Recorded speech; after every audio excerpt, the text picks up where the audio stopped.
All right, so if I want to go ahead and set up a small jig on the bandsaw, I can set this up to cut pieces to a particular length.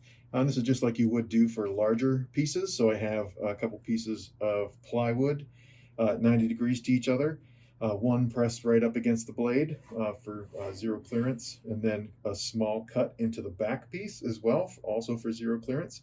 So the fibers of the wood are supported all the way around the cut. And then the other thing I'm going to do, I also set up a stop here with one small block to a particular distance that I want to duplicate. And the other thing I want to do here is I'm going to choose a pencil eraser.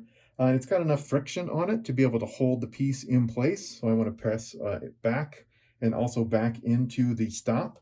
So I keep the dimension the same on each one. So I'll get this first one in place and then we'll go ahead and take a cut.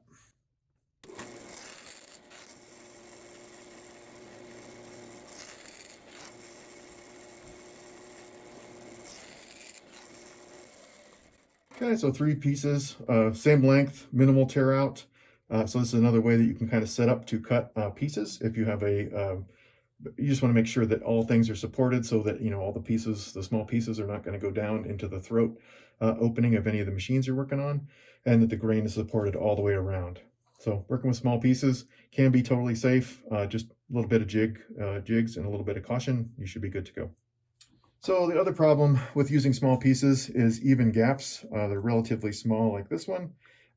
Still, sometimes small pieces can fall down in this opening and get wedged, which can, cause nasty sounds and at worst break your blade, or you could just lose an important piece of, hardwood or something that you're trying to protect.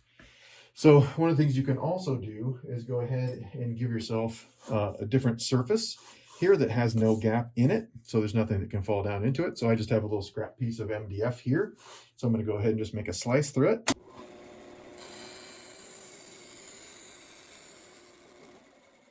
And then I'll go ahead and stop the saw. Okay, so now I've got a kerf running through most of the piece of MDF.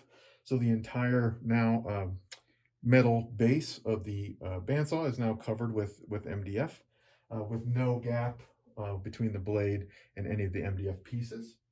So it's really nice now to be able to have this surface. I can go ahead and clamp this down. So I'm just going to clamp that piece down to the fence so now that it doesn't move. Okay, one clamp is a pivot, two clamps is actually a clamp. So I'm going to put two on there. Okay, so now if there was like a nice curved piece I wanted to do, or smaller pieces that I had to cut out or something,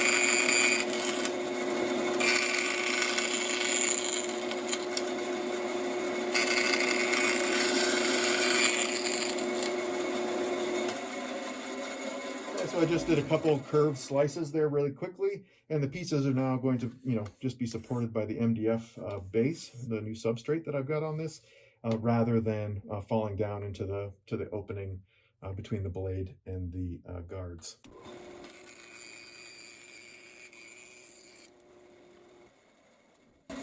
Okay, so now you have the opportunity to make as many cuts, again, against the fence, rip cuts, anything you want for particular widths, anything like that, against the fence, while not having to worry about losing your pieces into that mouth opening. All right, so I have another jig set up here. So I just put an 1/8" piece of MDF along the back fence of my miter saw. Okay, I've already got a zero clearance plate stuck in the bottom here. So all the fibers of of the wood here is going to be supported at the bottom of the cut.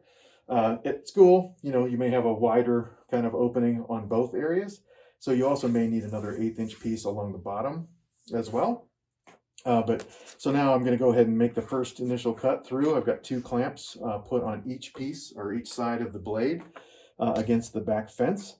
So now when I make the slice through, it should just be now the perfect width of the blade and support those fibers all the way through the cut.